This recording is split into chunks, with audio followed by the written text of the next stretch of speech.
এটি হচ্ছে যে আপনি দেখবেন যে অনেক মানে বেগম জিয়া জয়লাভ করেছেন, কিন্তু তার দল আসলে জয়লাভ করেননি। অনেক সময় তিনি বিরোধী দলে গিয়েছেন।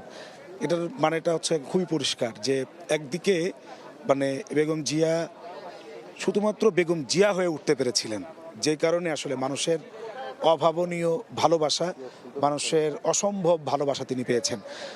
এবং তার আপনি দেখবেন যে কোনো দিন যে কটু কথা, রাজনীতিতে যে অশ্লীল শব্দের ব্যবহার, অথবা আপনি ছোট হবেন বা আপনাকে ছোট করার উদ্দেশ্যে ওই ধরনের কোনো খারাপ কথা, দৃষ্টকটু শুনতে অথবা শ্রুতিকটু শোনাই, এ ধরনের কথা বেগম জিয়ার রাজনৈতিক ইতিহাসে কিন্তু নেই।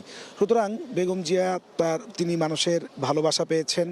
তিনি শহীদ প্রেসিডেন্ট জিয়াউর রহমান, আপনি জানেন যে বিশেষ করে যখন তার শাহাদত বরণ, একেবারে বেগম জিয়া তখন 40-এরও নিচে একটি গৃহবধূ, তাকে যখন দলে নিয়ে আসা হলো, তিনি প্রথমের দিকে তিনি আসতে চান নাই। এরপরে 1981-82 সালের দিকেই তিনি মূলত দলের হচ্ছে যে ভাইস প্রেসিডেন্ট মানে দায়িত্ব পালন, ভাইস চেয়ারম্যানের তিনি দায়িত্ব পালন শুরু করলেন। এরপরে তিনি তো চেয়ারম্যান হলেন এবং তিনি টানা দীর্ঘদিন ধরে এই জায়গাটিতে তিনি মানে একই পদে থেকে তিনি দীর্ঘদিন দায়িত্ব পালন করেছেন। তার নেতাকর্মী থেকে শুরু করে আপনি দেখবেন যে আজকে মানুষের যে আবেগ, সবাই কিন্তু তাকে মা হিসেবে সম্বোধন করছেন। এইটা আসলে একজন রাজনীতিবিদ বেগম জিয়ার প্রতি মানুষের আসলে এই সম্মান বা এই শ্রদ্ধাটুকু না। তিনি আসলে তিনি এই একটি কথা বলেছেন, আসলে তিনি এই দেশ ছাড়া তার আর দ্বিতীয় কোনো বাড়ি নেই। তিনি তার সন্তান তার চাইতেও বেশি ভালোবেসেছেন এই দেশকে, এবং তিনি তার নেতাকর্মীদেরকে সন্তানের মতোই ভালোবাসতেন, দেশের মতোই ভালোবাসতেন। সুতরাং তিনি একজন জননেত্রী এবং তিনি হচ্ছে যে একজন দেশমাতা, দেশ নেত্রী হয়ে উঠেছিলেন। তার মতাদর্শের মানুষজনদের কাছে তো বটেই, যারা তার রাজনৈতিক শুভাকাঙ্ক্ষী তাদের কাছেও তিনি দেশমাতা হয়ে উঠেছিলেন।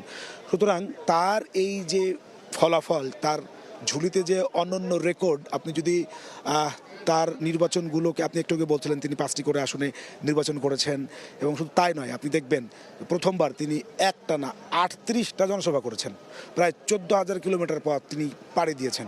সুতরাং 38টি নির্বাচনী জনসভায় অংশগ্রহণ করার মতো এইরকম দৃঢ়চেতা একজন মানুষের কাছে ছুটে যেতে পারা, আপনি দেখবেন যে জিয়াউর রহমান তিনি যখন পলিটিক্সটা শুরু করলেন, তিনি যখন রাজনীতিতে একেবারে আসলেন, তিনি কিন্তু খাল খনন কর্মসূচি, তার যেই প্রধানতম মানে রাষ্ট্রকে এগিয়ে নেওয়ার জন্য, বাংলাদেশকে স্বনির্ভর বাংলাদেশ গড়ার তার যে হচ্ছে যে আপনার মূল কাজ, তিনি খাল খনন, অর্থাৎ তিনি একেবারে কৃষকের কাছে গিয়েছেন, ভাঙা ঘরে গিয়েছেন এবং তিনি সেখানে গিয়ে কিন্তু কথা বলেছেন।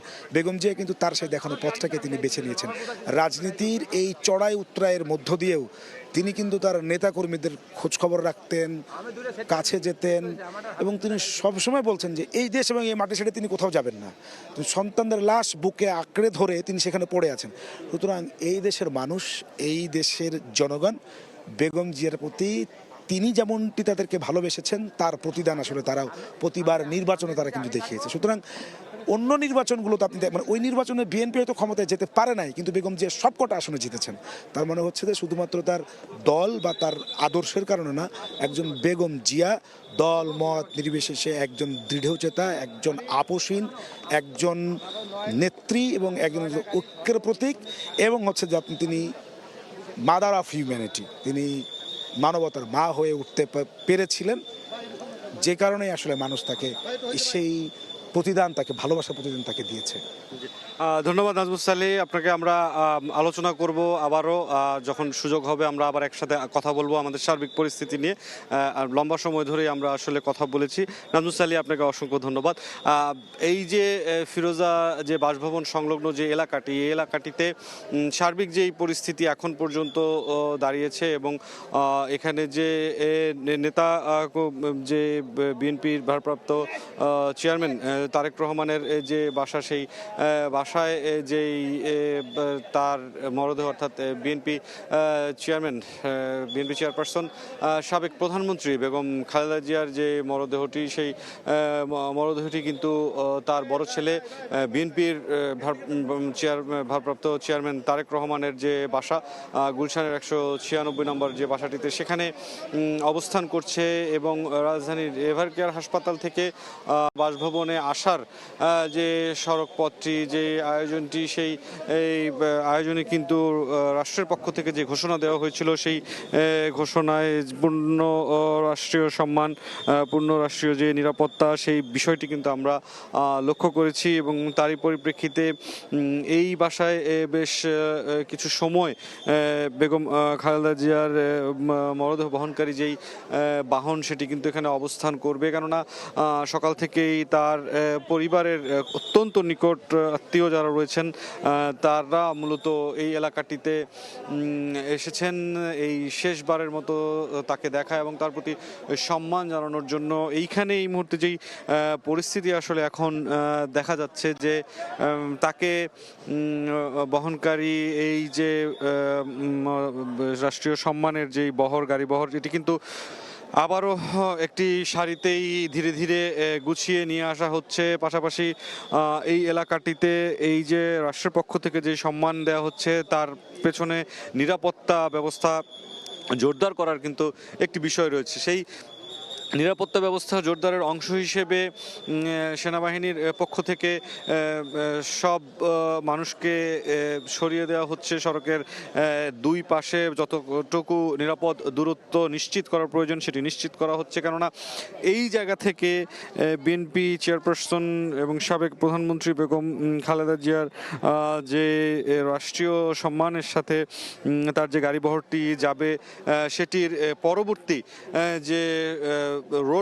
রুট ম্যাপ রয়েছে, সেই ম্যাপ অনুযায়ী কিন্তু এই যে এখান থেকে বের হয়ে গুলশান 2 হয়ে তারপরে কাকলি, মহাখালী ফ্লাইওভার, জাহাঙ্গীর গেট, বিজয় সরণি, বিমান ক্রসিং এবং সংসদের 6 নম্বর গেট দিয়ে সংসদে প্রবেশ করবে বেগম খালেদা জিয়ার মরদেহ বহনকারী এই বাহনটি। এই প্রেক্ষিতে এখানে যে পরবর্তী কার্যক্রম এগিয়ে নিতে যে প্রস্তুতিগুলো গ্রহণ করা প্রয়োজন, সেই প্রস্তুতি এখানে নেওয়া হচ্ছে। এবং এখানে ফিরোজায় যে নিয়ে আসা হয়েছে, তার একটি বড় যে সম্পর্ক বিএনপি চেয়ারপারসন সাবেক প্রধানমন্ত্রী বেগম খালেদা জিয়ার সঙ্গে, সেই বিষয়টি বলা চলে যে সবশেষ 15 বছর এই যেই বাসাটিতে কিন্তু তিনি থেকেছিলেন। 2010-এর নভেম্বরে যখন সেনানিবাসে মইনুল রোড থেকে তাকে উচ্ছেদ করা হয়, সেই ঘটনার পর এই ফিরোজায় অবস্থান করেই কিন্তু বেগম খালেদা জিয়া তার যেই 2010 পরবর্তী যে রাজনৈতিক জীবন এবং দলকে নেতৃত্ব দেওয়া, দলকে এগিয়ে নিয়ে যাওয়া, গণতন্ত্রের পক্ষে লড়াই সংগ্রাম, সবকিছুই এই ফিরোজাকে কেন্দ্র করেই কিন্তু হয়েছে।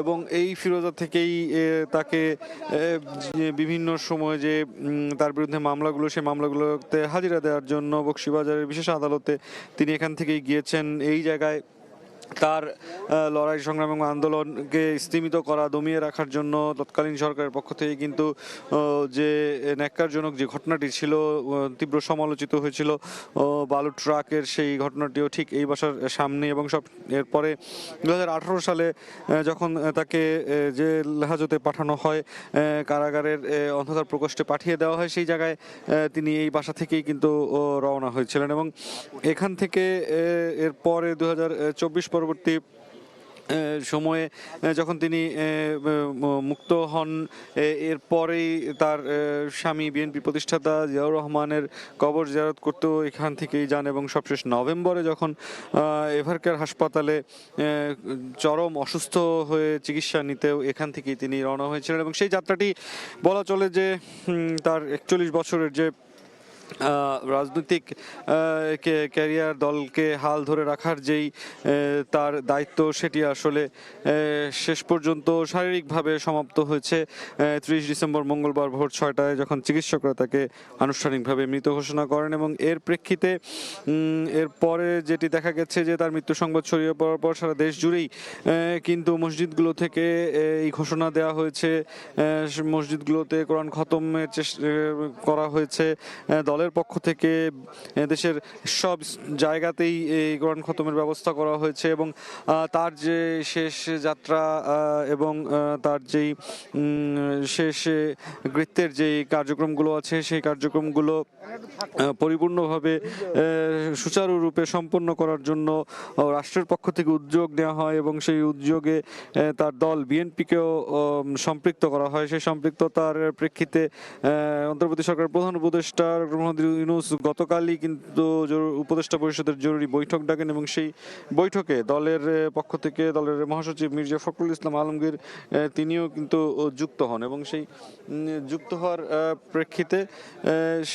হওয়ার প্রেক্ষিতেই যেই বিষয়টি দেখা গেছে যে রাষ্ট্রের পক্ষ থেকে পূর্ণ রাষ্ট্রীয় সম্মান এবং নিরাপত্তার মধ্য দিয়ে রাষ্ট্রীয় যে সম্মাননা তার মধ্য দিয়ে তার জানাজা এবং দাফন কর্মসূচির ঘোষণা আসে। সেই ঘোষণার প্রেক্ষিতে সরকারের পক্ষ থেকে আজ সাধারণ ছুটি ঘোষণা করা হয় এবং 3 দিন রাষ্ট্রীয় শোক পালনেরও ঘোষণা দেওয়া হয় দলের পক্ষ থেকে, অর্থাৎ বিএনপি 7 দিনের যে শোক সেটি পালন করা হবে সেটিও বলা হয়েছে এবং দলের যে গুলশানে বিএনপি চেয়ারপারসনের যে কার্যালয় সেখানে শোক বই খোলা রয়েছে।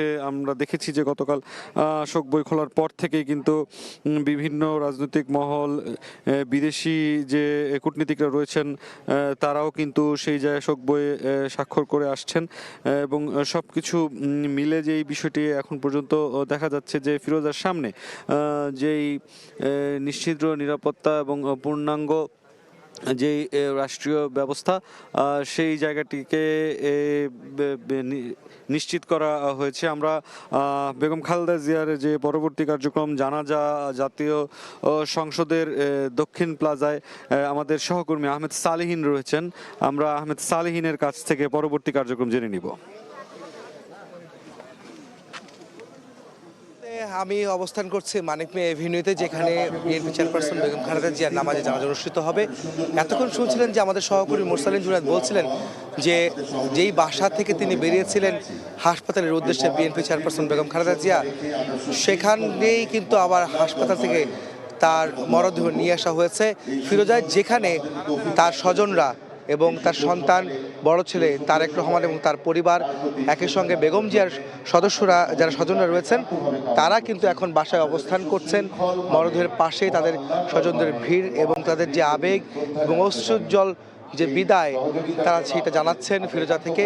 সবশেষ যে বাসায় তিনি ছিলেন সেই ফিরোজা থেকেই আজ তিনি আবার মানিক মে এভিনিউয়ে আসবে তার মরদেহ এবং এখানেই নামাজে জানাজা অনুষ্ঠিত হবে মানিক মে এভিনিউয়ে, যেখানে ইতিমধ্যে হাজার হাজার মানুষ এই মানিক মে এভিনিউতে আসতে শুরু করেছেন। আমরা এবং সাবেক প্রধানমন্ত্রী বেগম খালেদা জিয়ার যেই মরদেহ বহনকারী যে গাড়িটির পূর্ণ রাষ্ট্রীয় সম্মানের মধ্য দিয়েই কিন্তু এই গাড়িবহর এভারকেয়ার হাসপাতাল থেকে গুলশানে তার যে বাসভবন ফিরোজায় আসে এবং সেই জায়গাটিতে আমরা যে বিষয়টি দেখতে পাচ্ছি যে এই জায়গায় নিরাপত্তার যে বিষয়টি, সেই নিরাপত্তার বিষয়টিও নিশ্চিত করা হয়েছে এবং সেই নিশ্চিত করার প্রেক্ষিতে যে বিষয়টি আমরা দেখতে পাচ্ছি যে বিভিন্ন নেতাকর্মীরাও কিন্তু এখানে অবস্থান করছেন এবং সেই অবস্থানের প্রেক্ষিতে আমরা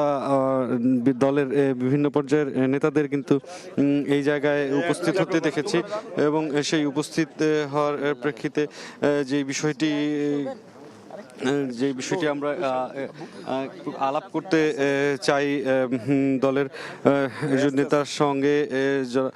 আমরা দেখতে পাচ্ছি যে জনাব হাবিবুন নবী খান সোহেল আমাদের এখানেই এই ফিরোজার বাসভবনের সামনেই উপস্থিত আছেন।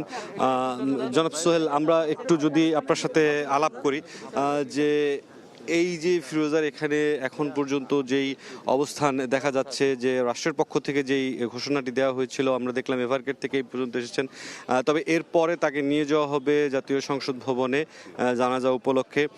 সেই জায়গাটিতে আসলে দলের পক্ষ থেকে কিন্তু ইতিমধ্যে ঘোষণা দেওয়া হয়েছে যে সবাইকে সেখানে যাওয়ার জন্য। সার্বিকভাবে কতখানি এই নিরাপত্তা এবং অন্যান্য যেই জমায়েত সেটি কতখানি নিয়ন্ত্রণে এবং শৃঙ্খলায় থাকবে? আশা করছি যে সবকিছু শৃঙ্খলার মধ্যেই থাকবে। যদিও সারা দেশের সর্বস্তরের মানুষ আজকে এখানে আসছেন এই আমাদের নেত্রীর প্রতি শ্রদ্ধা জানানোর জন্য। তো স্বাভাবিকভাবেই হয়তো ব্যাপক জনতার উপস্থিতি সেখানে হবে।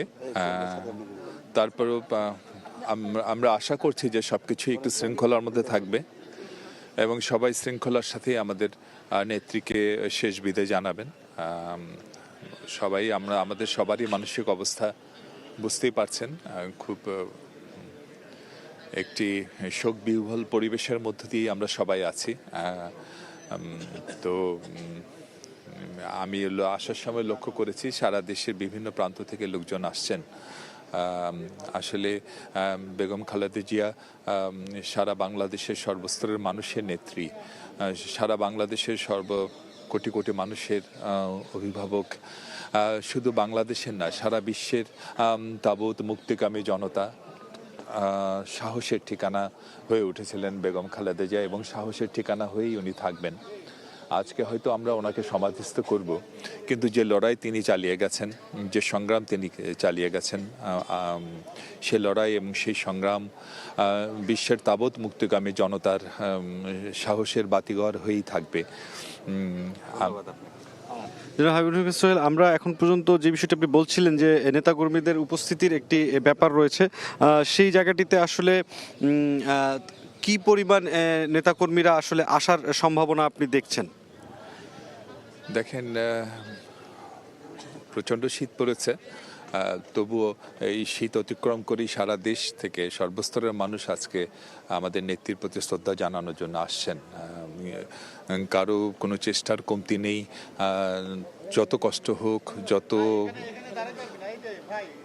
সমস্যায় থাকুক, তারা আমাদের নেত্রীকে শ্রদ্ধা জানানোর জন্য আসবেন। তো স্বাভাবিকভাবেই মাঝে মনে হচ্ছে যে মানিক মে এভিনিউ হয়তো বা জায়গার সংকুলন হবে না, এটা চারিদিকে ছড়িয়ে পড়বে।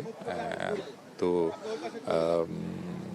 আসলে সবাই এতখানি ভেঙে পড়েছেন যে এর চেয়ে বড় দুঃসংবাদ আর কি হতে পারে, যে নেত্রী এদেশের 16 কোটি মানুষের অভিভাবক, পৃথিবীর তাবৎ মুক্তিগামী জনতার সাহসের ঠিকানা, সে নেত্রীকে আমাদের আজকে বিদায় দিতে হচ্ছে। তো যে কথাটি আমি একটু আগেও বলছিলাম, উনি হয়তো থাকবেন না, কিন্তু ওনার লড়াই, ওনার সংগ্রাম, ওনার চেতনা, ওনার প্রেরণা বিশ্বের প্রতিটি অঞ্চলে মানুষ যারা গণতন্ত্রের জন্য লড়াই করছেন, যারা শোষকের বিরুদ্ধে শোষিত জনগোষ্ঠীর যে লড়াই, সে লড়াইয়ের বেগম খালেদা জিয়া সাহসের ঠিকানা হয়েই থাকবেন।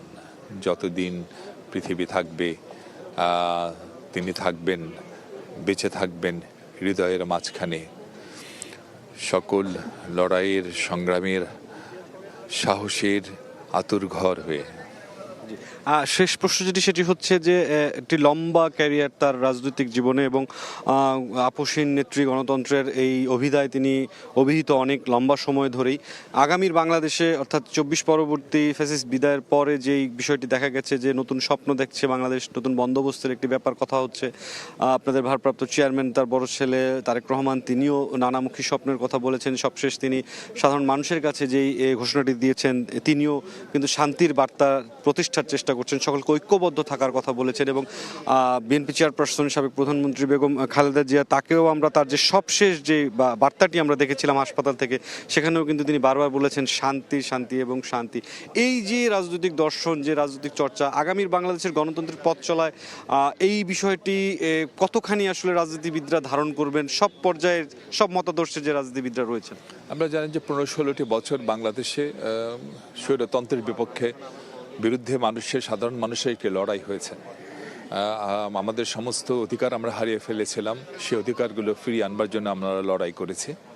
সেই লড়াইয়ে আমরা বিজয়ী হয়েছি, স্বৈরাচার পালিয়ে গেছেন। কিন্তু যে কাজটি এখনো বাকি আছে, যে একটি গণতান্ত্রিক ব্যবস্থার যে পুনঃপ্রবর্তন, যে গণতান্ত্রিক ব্যবস্থাকে আমরা হারিয়ে ফেলেছিলাম শেখ হাসিনার কারণে, সেই ব্যবস্থা আবার দেশে ফিরিয়ে আনার জন্য যে একটি নির্বাচন, একটি স্বচ্ছ নিরপেক্ষ জনগণের অংশগ্রহণমূলক যে নির্বাচন, সেই নির্বাচন সামনে, এই নির্বাচনটা যদি আমরা সবাই মিলে সুন্দরভাবে করতে পারি, তাহলে দেশে একটি গণতান্ত্রিক সরকার প্রতিষ্ঠিত হবে। আসলে বিগত 15-16টি বছর আমরা অনেক কিছু হারিয়েছি। আমাদের আমাদের আমাদের অর্থনীতি ধ্বংস হয়ে গেছে, আমাদের রাজনীতি ধ্বংস হয়ে গেছে, আমাদের অনেক প্রতিষ্ঠান ধ্বংস হয়ে গেছে। সবগুলোকে নতুন করে তৈরি করতে হবে, আবার নতুনভাবে এগিয়ে যেতে হবে। পৃথিবীর বহুদূর এগিয়ে গেছে, সে তুলনায় আমরা অনেক দূর পিছিয়ে পড়ে আছি। সেই জন্যে সামনের যে সময়টি, এই সময়টি আমাদের দ্রুত হাঁটতে হবে, আমাদের দ্রুত এগিয়ে যেতে হবে। সেই জন্যে আমরা যেটি বলছি যে এখানে বিএনপির ভারপ্রাপ্ত চেয়ারম্যান জনাব তারেক রহমানের মতো নেতার নেতৃত্ব এখন দেশে অত্যন্ত প্রয়োজন। এটি আমার বিশ্বাস, দেশের আপামর জনগণ বিশ্বাস করছেন এবং ওনার উপরই আস্থা রাখছেন। এবং যদি জনগণের আমাদের সমর্থন করে, যদি জনাব তারেক রহমান বাংলাদেশের পরবর্তী প্রধানমন্ত্রী হন, যেহেতু ওনার শরীরে বেগম খালেদা জিয়ার রক্ত, শহীদ রাষ্ট্রপতি জিয়াউর রহমানের রক্ত প্রবাহিত, আমরা আশা করছি আবার একটি সুন্দর সময় বাংলাদেশের জন্য আসবে এবং বাংলাদেশ অতি দ্রুত এগিয়ে যাবে সামনের দিকে। যত প্রতিবন্ধকতাই তৈরি করা হোক, সকল প্রতিবন্ধককে সরিয়ে বাংলাদেশ সামনের দিকে এগিয়ে যাবে এবং বিশ্বের বুকে মাথা উঁচু করে দাঁড়াবে, এই বিশ্বাস আমাদের আছে। জি, জনাব হাবিব নবী হাসান, আপনাকে অসংখ্য ধন্যবাদ। আমরা শুনছিলাম এই যে গুলশানে বিএনপি চেয়ারপারসন এবং সাবেক প্রধানমন্ত্রী বেগম খালেদা জিয়ার যে ফিরোজা বাসভবনটি সংলগ্ন, তার বড় ছেলে বিএনপি ভারপ্রাপ্ত চেয়ারম্যান তারেক রহমানের বাসায় তার যেই রাষ্ট্রীয় সম্মানের সাথে যে তার মরদেহ বহনকারী গাড়িটি এখানে এসেছে, এইখানে কেন্দ্র করে বেশ কিছু সংখ্যক নেতাকর্মী কিন্তু এই এলাকাটিতে অবস্থান করছেন। তবে সেই সংখ্যাটি খুব বেশি নয়, কেননা গতকাল রাষ্ট্র এবং বিএনপি এই উভয়ের সমন্বয়ে যেই বেগম খালেদা জিয়ার শেষকৃত্যের যে শেষ যাত্রার যে প্রস্তুতি, এই প্রস্তুতিটি নিয়ে যেভাবে সব পরিকল্পনা করা হয়েছে, সেখানে দলের মহাসচিব মির্জা ফখরুল ইসলাম আলমগীর দলের সব পর্যায়ের নেতাকর্মীদের কিন্তু আহ্বান জানিয়েছেন যে কেউই যেন ওই অযথা বা অকারণে কোনো ধরনের ভিড় সৃষ্টি না করে তার যেই শেষ যাত্রার যেই কর্মসূচিগুলো সেগুলো কে কোনোভাবে বিঘ্ন সৃষ্টি করে, এই জায়গাটিতে যেন সকলকে মনোযোগী থাকার কথা কিন্তু বলেছিলেন বিএনপির মহাসচিব মির্জা ফখরুল ইসলাম আলমগীর। এবং তারই প্রেক্ষিতে গুলশানে এই যে ফিরোজা বাসভবন সংলগ্ন বিএনপির ভারপ্রাপ্ত চেয়ারম্যান বেগম খালেদা জিয়ার বড় ছেলে তারেক রহমানের বাসায় যেই একটি নিয়ে আসা হয়েছে তার মরদেহ, সেই মরদেহকে কেন্দ্র করে খুব বেশি নেতাকর্মীর ভিড় কিন্তু এখানে একেবারেই নেই। সামান্য সংখ্যক নেতাকর্মী এখানে আছেন। এই বিএনপির ভারপ্রাপ্ত চেয়ারম্যান তারেক রহমানের এই বাসায় মূলত এই মরদেহটি আনা হয়েছে তার পরিবারের, অর্থাৎ বেগম খালেদা জিয়ার পরিবারের একেবারেই নিকটাত্মীয় যারা রয়েছেন তাদের সাথে শেষ সাক্ষাৎ এবং পারিবারিক যেই বিষয়গুলো রয়েছে সেই কর্মসূচি, সেই কার্যক্রমগুলো এখানে সমাপ্ত করার জন্য। এবং এখানে বেশ কিছু সময় বেগম খালেদা জিয়ার মরদেহ বহনকারী এই গাড়িটি এখানে থাকবে এবং এখানে পরিবারের যে মধ্যে যেই শোকাতুর পরিস্থিতি রয়েছে সেটি বাসার ভেতরে আসলে সব কার্যক্রমগুলো সেইখানে দেখা যাবে। তবে একেবারেই পারিবারিক একটি বিষয় এবং পূর্ণাঙ্গ নিরাপত্তা, রাষ্ট্রীয় সম্মাননা সবকিছু মিলে সেই জায়গাগুলো শুধুমাত্র পরিবারের ভেতরেই সংরক্ষণ রাখা হচ্ছে। তবে এই যে তিনি শুধুমাত্র তার পরিবার নন, সারা বাংলাদেশের মানুষের কাছে রাজনৈতিক অভিভাবক হিসেবে তার যেই অবস্থান গেছে, সেই অবস্থানের প্রেক্ষিতে যেটি বলা যায় যে এভারকেয়ার হাসপাতাল থেকে একেবারে তার দাফন পর্যন্ত অন্যান্য যে কার্যক্রমগুলো রয়েছে, অর্থাৎ গুলশানে তার যে বাসভবন ফিরোজা, এখানে নিয়ে আসা এবং এখান থেকে সংসদের নিয়ে যাওয়া জানাজার জন্য সেই জায়গাগুলোতে এই রাষ্ট্রীয় সম্মানের যেই প্রক্রিয়া সেটি কিন্তু দেখা গেছে অত্যন্ত ইতিবাচকভাবে এবং সবগুলো বাহিনীর পক্ষ থেকে তার এই যাত্রাপথকে সম্পূর্ণভাবে নির্বিঘ্ন নিরবচ্ছিন্ন এবং সুশৃঙ্খল রাখার যে প্রয়াস, সেটি কিন্তু দেখা গেছে যে বেশ সুদৃঢ়ভাবেই গ্রহণ করা হয়েছে। কেননা এই এলাকাটিতে আজ ভোর থেকেই কিন্তু এই গুলশানের এই ফিরোজা বাসভবন সংলগ্ন যে এলাকাগুলো রয়েছে, এলাকাগুলোকে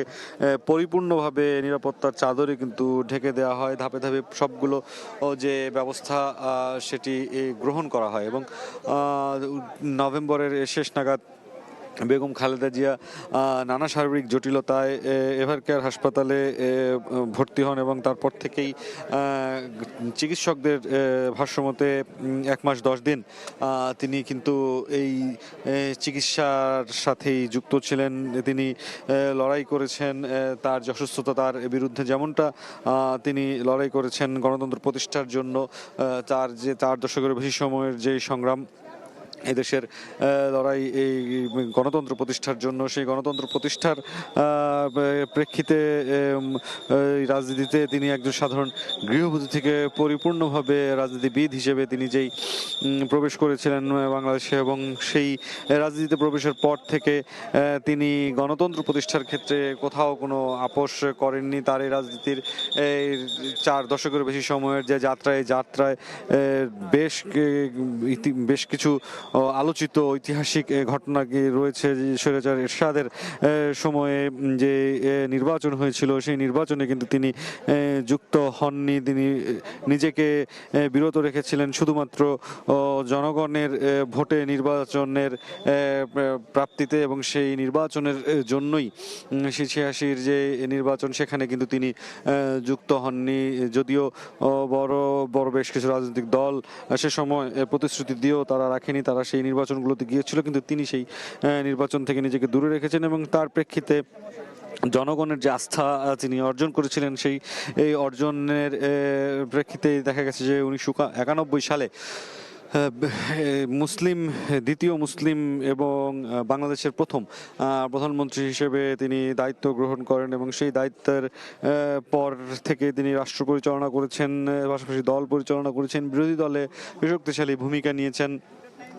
সার্বিকভাবে এখন পর্যন্ত তিনি 2008 পর্যন্ত, অর্থাৎ 1991, 1996, 2001, 2008 এই যে নির্বাচনগুলোতে তিনি প্রতিদ্বন্দ্বিতা করেছেন, সে প্রতিদ্বন্দ্বিতায় এখন পর্যন্ত কোনো আসনই কিন্তু তিনি পরাজিত হননি। সবসময় তিনি বিজয়ী হয়েছেন, যা একটি বাংলাদেশের রাজনীতির জন্য একটি অনন্য রেকর্ড। এবং তার আরও একটি রেকর্ড, যে বিষয়টি বলা যায় যে তার সারা দেশ জুড়ে নির্বাচনী সফরে একদিনে 38টি বিভিন্ন ধরনের সভা, জনসভা, পথসভা সহ তিনি কিন্তু সেগুলোতে যুক্ত হয়েছিলেন।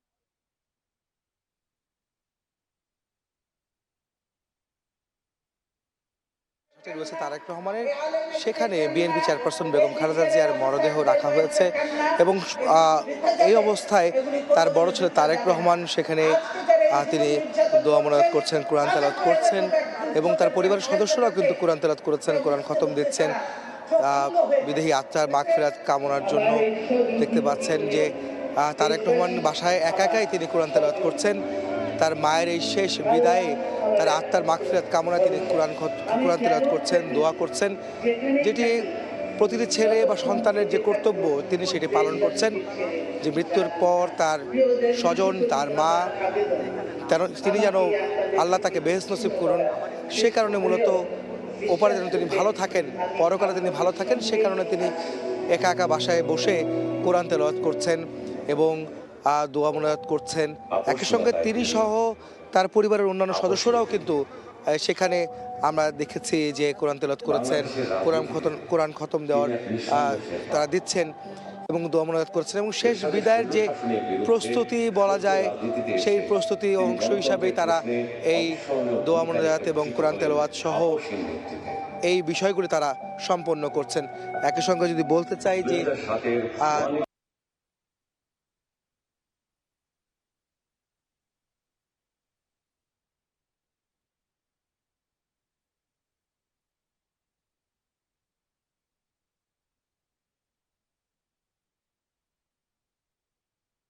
ছয়টা নাগাদ তিনি ইন্তেকাল করেন এবং তার এই মৃত্যুর পর মূলত সারা দেশে শোকের আবহ তৈরি হয় এবং শোকের যে শোকের যে অবস্থা তৈরি হয়েছে তাতে করে অবশ্যই করেছেন। রাষ্ট্রীয় শোক ঘোষণা করা হয়েছে রাষ্ট্রের পক্ষ থেকে, এমনকি বিএনপির পক্ষ থেকেও কিন্তু 7 দিনের শোক কর্মসূচি পালন করা হচ্ছে। এই মুহূর্তে যেই পরিস্থিতি যদি বলতে চাই যে ফিরোজার বাসভবন যেটি রয়েছে, ফিরোজার বাসভবন যেটি বেগম যেখানে থাকতেন ঠিক তার পাশের বাসাতেই কিন্তু তারেক রহমানের বাসা, গুলশান এভিনিউর 196 নম্বর বাসাটি, যে বাসাতেই বেগম জিয়ার মরদেহ নিয়ে আসা হয়েছে। বাংলাদেশের পতাকাবাহী যে ফ্রিজিং ভ্যান যেটিতে তার বেগম জিয়ার মরদেহ রাখা হয়েছে, সেই ভ্যানটি মূলত তারেক রহমানের যে বাসায় যিনি উঠেছেন 25 তারিখে, সেই বাসাতেই কিন্তু এখন রাখা হয়েছে। কিছুক্ষণের মধ্যে এই বেগম জিয়াকে বহনকারী গাড়ি বহরটি আসবে মানিক মে এভিনিউতে, এবং মানিক মে এভিনিউতে সমস্ত ধরনের প্রস্তুতি চলছে। জানাজার যে লাখো মানুষের উপস্থিতি এখানে হতে যাচ্ছে এবং লাখো মানুষের ঢল নামছে এই জানাজাকে কেন্দ্র করে, মানুষের লোকারণ্য হয়ে গেছে এই মানিক মে এভিনিউ এতক্ষণে, এবং তার অপেক্ষায় আছে, শেষ বিদায়ের অপেক্ষায় তার সহকর্মী, তার সমর্থক, তার নেতাকর্মী, সাধারণ মানুষ, বাংলাদেশের কোটি কোটি মানুষ আজ তার শেষ বিদায়ের অংশ নিতে এখানে মানিক মে এভিনিউ আসছেন। এবং আপনারা দেখতে পাচ্ছেন এই মানিক মে এভিনিউ ইতিমধ্যে প্রস্তুত করা হয়েছে, যেখানে বেগম খালেদা জিয়ার মরদেহ রাখা হবে। একটি ছোট একটি মঞ্চ তৈরি করা হয়েছে যেখানে তার মরদেহ রাখা হবে, এবং এখানে বেশ নিরাপত্তা জোরদার করা হয়েছে। কালো কাপড় দিয়ে মোড়ানো, যে পুরো এই এলাকাটি কালো কাপড় দিয়ে মোড়ানো, এবং এখানে একটি শোকাবহ যে পরিবেশ সেটি কিন্তু আমরা লক্ষ্য করতে পারছি। একই সঙ্গে এখানে নিরাপত্তার কথা যদি বলতে হয়, আইন শৃঙ্খলা রক্ষাকারী বাহিনীর সব ধরনের সদস্যই কিন্তু এখানে আছে। সেনাবাহিনী, বিমান বাহিনী, নৌবাহিনীকে আমরা দেখছিলাম, আর্ম পুলিশ বাহিনী ছিল এখানে, বিজিবি, পুলিশ, র্যাব, গোয়েন্দা সংস্থার সদস্যরাও কিন্তু এই এলাকায় নিরাপত্তা জোরদার করেছেন। যেহেতু এখানে বিভিন্ন দেশের প্রতিনিধিরা এখানে আসবেন, রাষ্ট্রীয় প্রতিনিধিরা তারা আসবেন, বিশেষ করে সার্কের অন্তর্ভুক্ত দেশগুলোর প্রতিনিধিরা তারা আজকে এই জানাজায় এবং তার শ্রদ্ধায় তারা এখানে আসবেন। সে কারণে পুরো এলাকা জুড়ে বিচ্ছিন্ন নিরাপত্তা ব্যবস্থা জোরদার করা হয়েছে। ইতিমধ্যে হাজার হাজার মানুষ মানিক মে এভিনিউয়ের রাস্তায় এবং আশপাশে রাস্তায় তারা জড়ো হয়েছেন। আমরা দেখতে পাচ্ছি দৌড়ে মাঠের মধ্যে প্রবেশ করছেন সাধারণ মানুষ, তারা নামাজে জানাজা অংশ নিতে সামনে আসার জন্য তারা চেষ্টা করছেন, সেটি কিন্তু আমরা দেখতে পাচ্ছি। এবং রাস্তাও কিন্তু অনেক মানুষ ইতিমধ্যে ভরে গেছে। আর এই রাস্তা জুড়ে মূলত বেশ কিছু মাইকের ব্যবস্থা করা হচ্ছে, স্পিকারের ব্যবস্থা করা হচ্ছে, সাউন্ড সিস্টেম যেগুলি ব্যবস্থা করা হচ্ছে, এলইডির ব্যবস্থা করা হচ্ছে, যেখানে বেগম জিয়ার যে পুরনো যেসব বক্তব্য দেশকে নিয়ে, গণতন্ত্রকে নিয়ে, সেই বিষয়গুলি প্রচার করা হচ্ছে। এবং এর আগে কোরআন তেলাওয়াত করা হয়েছে, আমরা সেগুলি দেখেছি, কোরআন তেলাওয়াত কিন্তু এখানে প্রচার করা হয়েছে। এখন বেগম জিয়ার কালজয়ী যে বক্তব্যগুলি, কালজয়ী ভাষণগুলি, সেগুলি শোনানো হচ্ছে সাধারণ মানুষের উদ্দেশ্যে, এবং এখানে বড় বড় জায়ান্ট স্ক্রিনের মাধ্যমে প্রজেক্টর দিয়ে এই এলাকায় প্রজেক্টর তৈরি দেওয়া হয়েছে, এবং হাজার হাজার মানুষ, কেউ বাংলাদেশের পতাকা, কেউ প্ল্যাকার্ড, বেগম জিয়ার শোকাবহ ব্যানার নিয়ে অনেকে এসেছেন এই জানাজা স্থলে, যেখানে জানাজা হবে মানিক মে এভিনিউ এবং তার আশপাশের রাস্তা জুড়ে মানুষের ঢল নামছে। আমরা দূর থেকে দেখতে পাচ্ছি, গাছের কারণে সেই দৃশ্য দেখানো সম্ভব হচ্ছে না, কিন্তু আমরা দূর থেকে দেখতে পাচ্ছি যে মানুষ দৌড়ে তারা সামনের দিকে এগোচ্ছেন, তারা সামনের দিকে যাচ্ছেন। মাঠের উত্তর দিকে যে মাঠটি রয়েছে মানিক মে এভিনিউর রাস্তার, অর্থাৎ সংসদ ভবনের দক্ষিণ দিকের রাস্তা, দক্ষিণ দিকের মাঠগুলিতে মানুষজন জড়ো হচ্ছে তা জানাজায় অংশ নেওয়ার জন্য।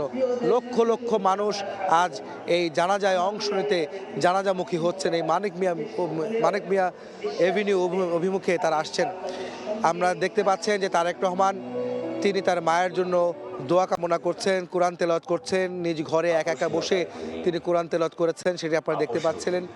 এবং তার স্বজনরাও তার বাসায় বসে, বাসায় এবং বিভিন্ন স্থানে যে যার অবস্থান থেকে বেগম জিয়ার জন্য দোয়া করছেন, আল্লাহ যেন তাকে পরকালে বেহেশত নসিব করেন এবং তার পরকালে শান্তি বর্ষিত করেন, সেই বিষয়গুলো সেই কারণে মূলত তারা কোরআন তেলাওয়াত থেকে শুরু করে দোয়া খতম যা যা করার ধর্মীয় আচার অনুষ্ঠান এই বিষয়গুলি তারা পালন করছেন। আপনারা জানেন যে আজকে রাষ্ট্রীয় শোক শুরু হয়েছে। 3 দিনের রাষ্ট্রীয় শোক সরকার ঘোষণা করেছিল বেগম জিয়ার মৃত্যুতে এবং সেই রাষ্ট্রীয় শোকের কারণে সাধারণ মানুষের মধ্যেও একটি শোক নেমে এসেছে। দেশের প্রতিটি মানুষের মাঝে আজ এক শোক বিরাজ করছে। আর এই জানাজা ঘিরে যে মানুষের ঐতিহাসিক এই জানাজায় আজ আসছে সাধারণ মানুষ। অবশ্যই করেছেন দেশের বৃহত্তর স্বার্থে। রাজকীয় সংবর্ধনা দেওয়া হবে আজ। এই সংবর্ধনায় না করলে কেবল গণতন্ত্র নয়, বাংলাদেশের স্বাধীনতা সার্বভৌমত্বই বিপন্ন হয়ে পড়ত। আজ জানেন যে রাষ্ট্রীয় প্রোটোকলে তাকে দাফন করা হবে। বৃহত্তর রাজনৈতিক সমঝোতার স্বার্থে বিরোধী দলের দাবির প্রতি শ্রদ্ধা জানাতে 96 সালে নির্বাচন রাষ্ট্রীয় প্রোটোকলে আজকে বেগম খালেদা জিয়াকে তাকে দাফন করা হবে। দাফন করা হবে মূলত শেরেবাংলা নগরে জিয়া উদ্যানে, যেখানে তার স্বামীর কবর রয়েছে, অর্থাৎ সাবেক রাষ্ট্রপতি বিএনপির প্রতিষ্ঠাতা বেগম জিয়ার স্বামী জিয়াউর রহমান, শহীদ জিয়াউর রহমান, তার কবরের পাশেই বেগম খালেদা জিয়াকে আজ দাফন করা হবে রাষ্ট্রীয় মর্যাদায়। এবং রাষ্ট্রীয় মর্যাদা দেওয়ার জন্য ইতিমধ্যে সমস্ত প্রস্তুতি নেওয়া হয়েছে রাষ্ট্র সরকারের পক্ষ থেকে। এই মানিক মে এভিনিউতে আনা হলে তার মরদেহ যেখানে তাকে এই এলাকায় তাকে রাষ্ট্রীয় মর্যাদা দেওয়া হবে এবং বিভিন্ন রাষ্ট্রের প্রতিনিধিরা তারা কিন্তু আজ এখানে আসবেন তাকে শ্রদ্ধা জানানোর জন্য। বেগম জিয়ার শেষ বিদায় তাকে শ্রদ্ধা জানাবেন। আমরা জানতে পারছি ভারত, পাকিস্তান, ভুটান, নেপাল, শ্রীলঙ্কা, মালদ্বীপ, সার্কের অন্তর্ভুক্ত দেশগুলোর থেকে প্রতিনিধিরা আজকে বাংলাদেশে এসেছেন। তারাই মানিক মে এভিনিউতে আসবেন বেগম জিয়াকে শ্রদ্ধা নিবেদন করতে, শেষ শ্রদ্ধা জানাতে তারা আসবেন তাদের রাষ্ট্রের পক্ষ থেকে। আপনারা জানেন যে বিএনপি চেয়ারপারসন বেগম খালেদা জিয়া শুধু বাংলাদেশের নেত্রী ছিলেন না, তিনি গণতন্ত্রের নেত্রী ছিলেন, সারা বিশ্বের গণতন্ত্রকামী মানুষের নেত্রী ছিলেন। তিনি গণতন্ত্রের জন্য লড়াই করেছেন, গণতন্ত্রের জন্য যে সংগ্রাম তিনি করেছেন, তিনি সেই গণতন্ত্রের প্রতিকৃতি হয়ে রয়েছেন। এবং সেই কারণে বিশ্বে দরবারে তার যে সম্মান, তার যে শ্রদ্ধা, তাকে যে সুউচ্চ আসনে তাকে বসানো হয়েছে বেগম জিয়াকে, সেটি আমরা গতকালকে থেকে দেখেছি। তার মৃত্যুর পর থেকে বিভিন্ন রাষ্ট্রপ্রধান, সরকার প্রধানরা তার মৃত্যুতে শোক জানিয়েছেন। তারা তাদের অভিমত ব্যক্ত করেছেন বিভিন্ন মাধ্যমে, আমরা সেগুলো দেখেছি। এবং একই সঙ্গে আমরা দেখেছি বিভিন্ন দেশের গণমাধ্যমেও বেগম জিয়াকে সম্মান জানিয়ে, শ্রদ্ধা জানিয়ে তাদের প্রতিবেদন ছাপা হয়েছে, প্রতিবেদন প্রকাশ করা হয়েছে, সেগুলো কিন্তু আমরা দেখেছিলাম। শুধু তিনি এখন বাংলাদেশের নেত্রী নন, তিনি গণতন্ত্রকামী মানুষের, সারা বিশ্বের তিনি গণতন্ত্রকামী মানুষের নেতা। এবং আমরা দেখেছি যে বাংলাদেশে যখন তার মৃত্যুর খবরে বাংলাদেশে দেখেছি দেশের আনাচে কানাচে, পথে প্রান্তরে, সব স্থানে যেখান থেকে পেরেছেন সেখান থেকেই বেগম জিয়ার জন্য শোক জানিয়েছেন, শ্রদ্ধা জানিয়েছেন। সেটি কিন্তু আমরা গতকালকে থেকে জানাচ্ছিলাম আমাদের গণমাধ্যমগুলোতে, দেশের গণমাধ্যম, আঞ্চলিক গণমাধ্যমে কিন্তু সেগুলি প্রচার প্রকাশ হয়েছে। আজও কিন্তু তার জানাজাকে কেন্দ্র করে যে মানুষের ঢল, মানুষের যে উপস্থিতি, সেই বিষয়গুলো আমরা আজও দেখাচ্ছি। মানুষের মধ্যে কালো পতাকা, জাতীয় পতাকা এবং বিএনপির দলীয় পতাকা সহ বেগম জিয়ার ছবি সংবলিত কালো পতাকা নিয়েও কিন্তু অনেকে এসেছেন, সেগুলো কিন্তু আমরা দেখতে পাচ্ছি দূর থেকে মানুষ আজ জানাজায় এসেছেন। তার শেষ বিদায়ে যে আনুষ্ঠানিকতা, সেই আনুষ্ঠানিকতা অংশ নিতে সাধারণ মানুষ, বিএনপি নেতাকর্মী, তার সমর্থকরা আজ এই মানিক মে এভিনিউতে জড়ো হচ্ছেন। লাখো লাখো মানুষ, আমরা যা খবর পাচ্ছি, তা দেখছি দূর থেকে, তারা আজ এই মানিক মে এভিনিউতে আসছেন। বাসার খবর যদি বলতে যাই, যেখানে মরদেহ রাখা হয়েছে বেগম জিয়ার, সেখানে বেগম জিয়ার মরদেহ রাখা হয়েছে তারেক রহমানের যে বাড়িতে উঠেছেন, সেই বাড়িতে তার মরদেহ রাখা হয়েছে, যেখানে স্বজনরা অশ্রু সিক্ত নয়নে তাকে বিদায় জানানোর জন্য প্রস্তুতি নিচ্ছেন এবং তাকে শ্রদ্ধা ভরে তাকে স্মরণ করছেন। একই সঙ্গে তার জন্য, তার আত্মার মাগফিরাত কামনায় তারা দোয়া মোনাজাত করছেন, কোরআন তেলাওয়াত করছেন। এমনকি তার বড় ছেলে তারেক রহমান, বিএনপির ভারপ্রাপ্ত চেয়ারম্যান, তিনিও কিন্তু তার একাকিত্ব, তার ঘরে তিনি মোনাজাত করছেন, মায়ের জন্য দোয়া চাচ্ছেন, কারণ সন্তান পিতামাতার জন্য সন্তানের দোয়াই কিন্তু সবচেয়ে বড় দোয়া, এবং সেই দোয়াই তিনি কামনা করছেন। তারেক রহমান সব শেষ তার যাত্রায় তার দোয়া কামনা করছেন বেগম জিয়া যেন ও পরকালে ভালো থাকেন, শান্তিতে থাকেন, স্রষ্টা সৃষ্টিকর্তা তিনি যেন তাকে শ্রদ্ধার আসনে, শ্রেষ্ঠত্বের আসন তাকে বসান, সেই কামনা তিনি করছেন, এবং তাকে আল্লাহ যেন বেহেশত নসিব করেন সেই দোয়া তিনি করছেন। এবং শুধু তারেক রহমানই নয়, সারা বাংলাদেশের মানুষ, কোটি কোটি মানুষ, সমর্থক, সাধারণ মানুষ, বিএনপির কর্মীরা এবং গণতান্ত্রিককামী মানুষ আজকে বেগম জিয়ার জন্য দোয়া কামনা করছেন। তারা এই দোয়া কামনা করছেন, বেগম জিয়ার আত্মার মাগফিরাত কামনায় করে তারা দোয়া কামনা করছেন। আমরা একটু বলতে চাই,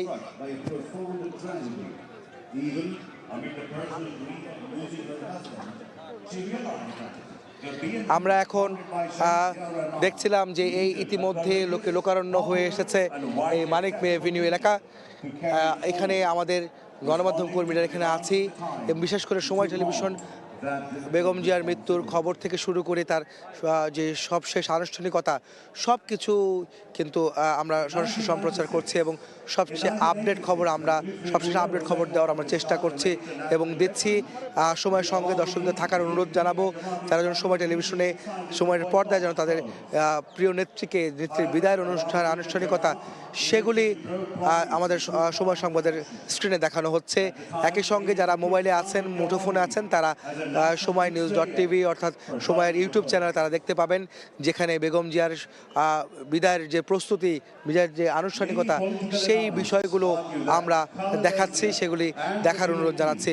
এই মুহূর্তে আমার সঙ্গে আমার সহকর্মী রয়েছেন হাসান ওয়ালি, যিনি জানাবেন আমার এখানকার যে পরিস্থিতি। আমি তার কাছে জানতে চাইবো যে আজকে আমিও সকালে এসেছি, আপনিও তো এখানে ভোর থেকে এই এলাকাটি রেখে করেছিলেন, এই মানিক মে এভিনিউতে এখানকার এখন বর্তমান পরিস্থিতি আপনি কি দেখছেন? পুরো জায়গা জুড়ে তো সাধারণ মানুষের জটলা আমরা এর মধ্যে দেখছি।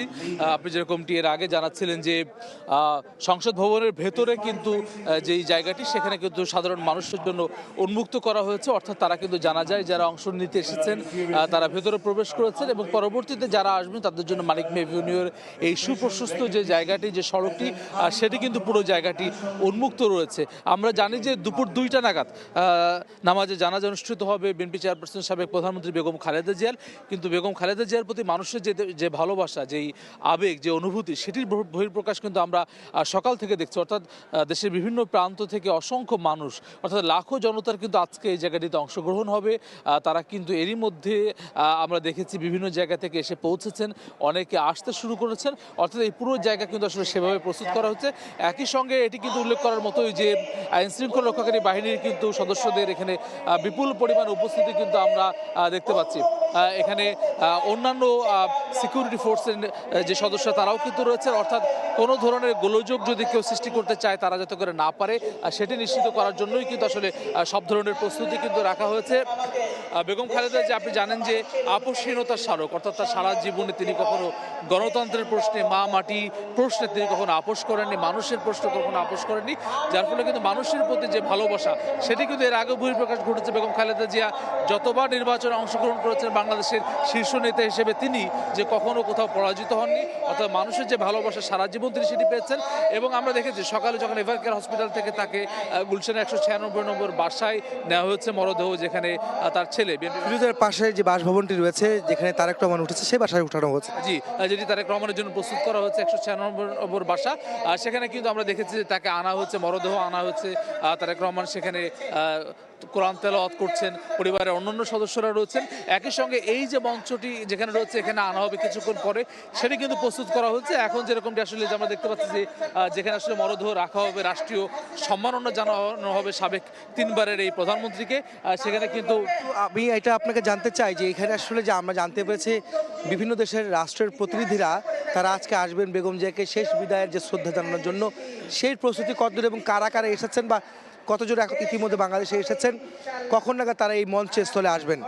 আপনি জানেন যে মূলত সার্কের প্রতিষ্ঠাতা কিন্তু শহীদ প্রেসিডেন্ট জিয়াউর রহমান এবং একই সঙ্গে বেগম খালেদা জিয়া তিনি নিজেও সার্কের চেয়ারপারসন ছিলেন। অর্থাৎ সার্কভুক্ত যে দেশগুলো রয়েছে পাকিস্তান, ভারত, মালদ্বীপ সহ তাদের সবার কিন্তু আসলে পররাষ্ট্রমন্ত্রী অথবা তার প্রতিনিধি আসছেন। আর যেরকম আমরা জানি ভারতের পররাষ্ট্রমন্ত্রী, একই সঙ্গে জয়শঙ্কর আসছেন, পাকিস্তানের যিনি উপপ্রধানমন্ত্রী এবং একই সঙ্গে আসছেন হচ্ছে স্পিকার আসছেন, পাকিস্তানের স্পিকার আসছেন প্রতিনিধি হিসেবে। অর্থাৎ সব জায়গা থেকে কিন্তু পররাষ্ট্রমন্ত্রী অথবা এই জাতীয় তার যে প্রতিনিধি তারা কিন্তু বাংলাদেশে আসে। অর্থাৎ বেগম খালেদা জিয়া বিশেষত 5 আগস্ট আগে এবং 5 আগস্ট পূর্ববর্তী সময় যে রাজনৈতিক শূন্যতা, সেই জায়গায় কিন্তু ঐক্যের প্রতীক হিসেবে বেগম খালেদা জিয়া এখন বাংলাদেশে এই মুহূর্তে তিনিই আসলে ঐক্যের প্রতীক ছিলেন সবশেষ। অর্থাৎ দীর্ঘদিনে তার যে নির্যাতনের তিনি শিকার হয়েছেন দীর্ঘ 16-17 বছর, এর আগে তিনি 90 স্বৈরাচার বিরোধী আন্দোলনের নেতৃত্ব দিয়েছেন রাজপথে থেকে।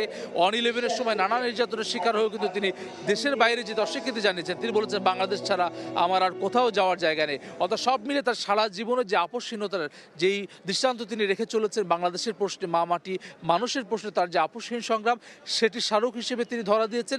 এবং সেই কারণে কিন্তু সাধারণ মানুষের যেমন তার প্রতি আবেগ অনুভূতি রয়েছে, সারা বিশ্বেও কিন্তু তিনি আসলে আপসহীন নেত্রী হিসেবে তার যে দৃষ্টান্ত, গণতন্ত্রের নেত্রী হিসেবে তিনি প্রতিষ্ঠিত হয়েছেন।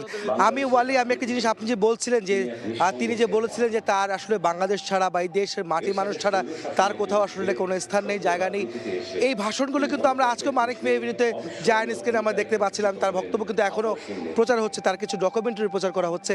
সেই কালজয়ী ভাষণগুলো আমরা শুনছিলাম যে তিনি যে গণতন্ত্র জন্য যে বক্তব্যগুলো দিয়েছেন, যে গণতন্ত্রের জন্য যিনি আপোষহীন ছিলেন, সেই বিষয়গুলো কিন্তু আজকে ফুটে উঠেছে তার বক্তব্যের মধ্যে। এই বক্তব্য নিয়ে আসলে আমি জানতে চাই তার কোন কোন বক্তব্যগুলো বেশি মানুষের কাছে পৌঁছেছিল এবং মানুষ যে গণতান্ত্রিক আমি মানুষ হয়ে উঠেছিলেন, সেই বিষয়গুলি একটু আপনি আমাকে বলবেন। বেগম খালেদা জিয়া তো আসলে একেবারে আমি আগে যেরকম বলছিলাম 90 স্বৈরাচার বিরোধী আন্দোলন থেকে শুরু করে কিন্তু একেবারে রাজপথে তিনি নেতৃত্ব দিয়েছেন। গত 16-17 বছরে কিন্তু সব নির্যাতনের বিরুদ্ধে বেগম খালেদা জিয়া কথা বলেছেন। যেরকম এখানে কিন্তু একটু আগে বাচ্চারা যে পিলখানা হত্যাকাণ্ড নিয়ে তিনি কিন্তু সরব ছিলেন, যে পিলখানা হত্যাকাণ্ড কেন ঘটলো, দোষীদের গ্রেফতার করা এবং এর জন্য কিন্তু আওয়ামী লীগ সরকার দায়ী, সেটি কিন্তু তিনি বারবার বলেছেন। একই সঙ্গে সাপ্লাই যখন আলেমদেরকে হত্যা করা হলো 5 মে, সেটির বিরুদ্ধেও কিন্তু আসলে বেগম খালেদা জিয়া সরব ছিলেন। আপনি যেরকম বলছিলেন যে তিনি যে বক্তব্যটি যে বাংলাদেশ ছাড়া আমার আর যাওয়ার কোনো জায়গা নেই, সেটি যেরকম রয়েছে, এমনকি আমরা এটাও শুনছিলাম যে তিনি বলছিলেন যে কারো দাসত্ব তিনি করতে চান না, কোনো দেশের দাসত্ব করে বাংলাদেশকে বিক্রি করতে চান না, যেটি বিগত সরকারের বিরুদ্ধে তার একটা বড় অভিযোগ ছিল। পার্শ্ববর্তী দেশের হয়ে বিগত সরকার কাজ করেছে, দেশকে বিক্রি করছে, এই ধরনের অভিযোগ কিন্তু বেগম খালেদা জিয়া দিয়েছিলেন। তিনি তার বক্তব্য কিন্তু এখানে প্রচার করছেন, সেই বিষয়টি আপনি কি বলবেন? যেরকম যে বাংলাদেশের স্বাধীনতা সার্বভৌমত্বের প্রশ্নে বেগম খালেদা যে একই রকমভাবে আপসহীন ছিলেন, সেরকমই কিন্তু তার বক্তব্যে শহীদ রাষ্ট্রপতি জিয়াউর রহমান যেরকম সবার সঙ্গে বন্ধুত্ব, কারোর সঙ্গে শত্রুতা নয়, সেই নীতি নিয়েই কিন্তু বেগম খালেদা যে রাষ্ট্র পরিচালনা করেছেন, রাজনীতি করেছেন, সেরকমটি কিন্তু তিনি বারবার বলেছেন যে কারোর সঙ্গে বন্ধুত্বপূর্ণ সম্পর্ক থাকবে, কিন্তু কেউ যদি আমাদের উপর চাপিয়ে দিতে চায় অর্থাৎ প্রভুর মতো আচরণ করতে চায়, সেটি হতে দেওয়া হবে না। সেটি পার্শ্ববর্তী বেশ কয়েকটি দেশকে ইঙ্গিত করে মূলত বেগম খালেদা জিয়া বলেছেন। বিশেষত যেরকম আওয়ামী লীগে যেরকম বলা হয় যে বিশেষ করে ভারতের প্রশ্নে বলা হয় যে নানান সময়ে নানান ধরনের সিদ্ধান্ত আওয়ামী লীগের তরফ থেকে নেওয়া হয়েছে, যেটি বাংলাদেশের স্বাধীনতা সার্বভৌমত্বের সঙ্গে সাংঘর্ষিক। বেগম খালেদা জিয়া ছিলেন ঠিক তার বিপরীত, অর্থাৎ সব রাষ্ট্রের বলছিলেন সেটি কিন্তু এই মুহূর্তে প্রচার করা হচ্ছে। সেই বক্তব্য কিন্তু আমরা শুনছি।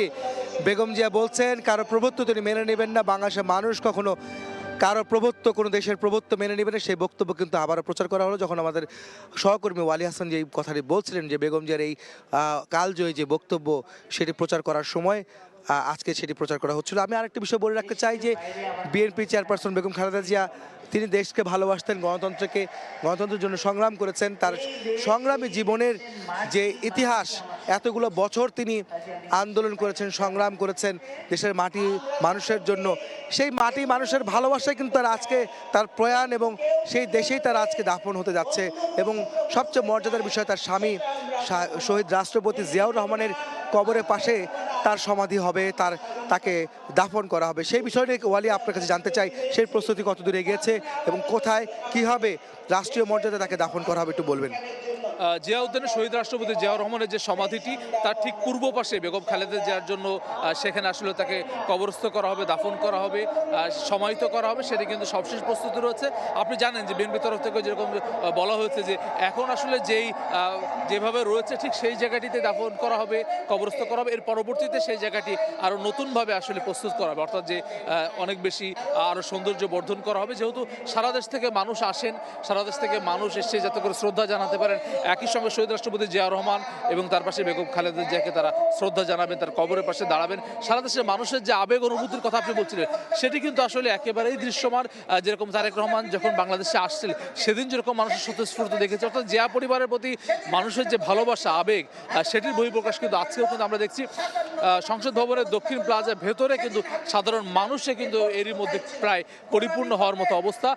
প্রায় 2টা এখন পর্যন্ত অনেক সময় বাকি এবং মানিক মে এভিনিউয়ের এই পুরো সড়ক জুড়ে কিন্তু সাধারণ মানুষের জন্য উন্মুক্ত করে দেওয়া হয়েছে। আমি যদি বলতে চাই যে আমিও দেখছিলাম যে আমি কিছুক্ষণ আগেও বলছিলাম যে এখানে লাখো মানুষ ইতিমধ্যে জড়ো হচ্ছেন, তারা বিভিন্ন প্রান্ত থেকে, দেশের বিভিন্ন প্রান্ত থেকে তারা আসছেন, জড়ো হচ্ছেন এবং তারা এই মানিক মে এভিনিউ রাস্তাতে বসছেন তার জানাজা অংশ নেওয়ার জন্য। এবং একই পাশে মানিক মে এভিনিউ রাস্তার যে উত্তর দিকে যে 3টি মাঠ আছে সেই মাঠেও কিন্তু তারা অবস্থান ইতিমধ্যে নিচ্ছেন। আপনি কি মনে করেন যে এখানে কত লক্ষ মানুষ বা কত মানুষ আসলে এখানে জড়ো হতে পারে, কত সংখ্যক মানুষ, সেটি কি আপনি কোনো ধারণা করতে পারছেন?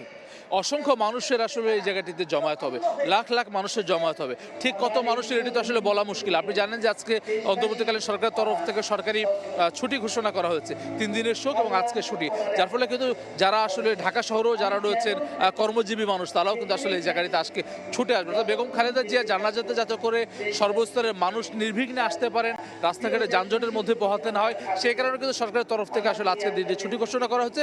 এবং সারা দেশ থেকে বিভিন্ন জায়গা থেকে, ব্যক্তিগত যোগাযোগের জায়গা থেকেও জানছিলাম, দেশের বিভিন্ন প্রান্ত থেকে মানুষ লঞ্চ, ট্রেন, বাস, যে যেভাবে পারছেন, অনেকে ব্যক্তিগত গাড়ি নিয়ে তারা কিন্তু আসলে ঢাকা শহরে এসে পৌঁছেছেন এরই মধ্যে।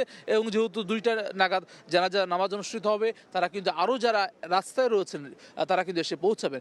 একই সঙ্গে যেরকমটি বলছিলেন বেগম খালেদা জিয়া যে ঐক্যের প্রতীক হিসেবে তিনি বাংলাদেশে এই মুহূর্তে ছিলেন সবশেষ, সেখানে কিন্তু সব রাজনৈতিক দলের নেতৃবৃন্দও কিন্তু আসলে এই জায়গাটিতে আসবেন, তাদের জন্য কিন্তু আসলে এই জায়গাটি প্রস্তুত করা হচ্ছে, অর্থাৎ কিছুটা নির্ধারিত জায়গা রাখা হয়েছে যাতে করে সাধারণ মানুষেরও কোনো অসুবিধা না হয়, তারাও যাতে করে এই জায়গাটিতে আসতে পারে। আমাদের বলছিলেন যে আসলে বিভিন্ন রাজনৈতিক দলের নেতারাও এখানে আসবেন।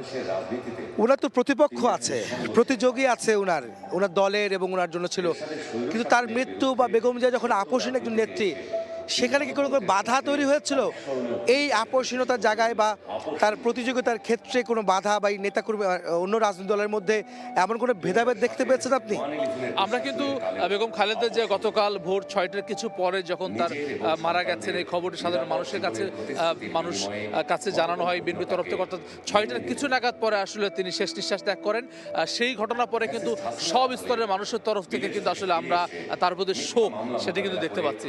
সব রকমের মানুষ, আপনি যেরকমটি আসলে বলছিলেন, যারা তার চিরশত্রু অর্থাৎ রাজনীতির মাঠে চির বৈরিতার মধ্যেও কিন্তু আসলে তারা শোক প্রকাশ করছেন। এটি আসলে বেগম খালেদা জিয়া যে তার যে ব্যক্তিত্ব ছিল সেটির কারণেই কিন্তু আসলে এটি সম্ভব হয়েছে।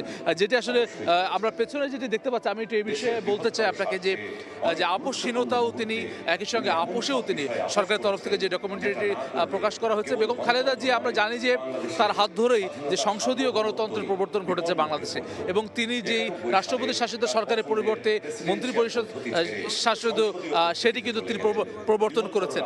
অর্থাৎ এই সংসদীয় গণতন্ত্রের প্রবর্তক হিসেবে কিন্তু বেগম খালেদা জিয়া বাংলাদেশে সারা জীবন আসলে স্মরণীয় হয়ে থাকবেন। একই সঙ্গে যে তত্ত্বাবধায়ক সরকারও কিন্তু তিনি প্রতিষ্ঠা করেছেন এবং তিনি ক্ষমতা ছেড়ে তত্ত্বাবধায়ক সরকারের অধীনে নির্বাচন দিয়ে তিনি বিরোধী দলীয় নেতার আসনে পরাজয় বরণ করে তিনি বিরোধী দলে গিয়েছিলেন, সেটাই কিন্তু আমরা দেখেছিলাম 1996 সালে বিরোধী দলীয় নেতা বসেছেন। অর্থাৎ এটি কিন্তু আসলে বাংলাদেশে মতো দেশে তৃতীয় বিশ্বে কিন্তু আসলে আমরা একটু বলতে চাই এই মুহূর্তে ওয়ালি, এই মুহূর্তে স্বরাষ্ট্র উপদেষ্টা তিনি কিন্তু এসেছেন এই এলাকাটিকে দেখছেন, তার নিরাপত্তা এবং এই এলাকার নিরাপত্তা ব্যবস্থা এবং জানাজার সবশেষ খবর নিতে স্বরাষ্ট্র উপদেষ্টা ইতিমধ্যে মানিক মে এভিনিউয়ের মঞ্চস্থলে, যেখানে বিএনপি চেয়ারপারসন বেগম খালেদা জিয়ার মরদেহ রাখা হবে, সেখানে তিনি এসেছেন। আমরা কিন্তু দেখতে পাচ্ছি তিনি আমরা দেখানোর চেষ্টা করছি তিনি এসেছেন এখানে, আমরা দেখতে পাচ্ছি এখানে আমরা কথা বলতে জিজ্ঞেস করি।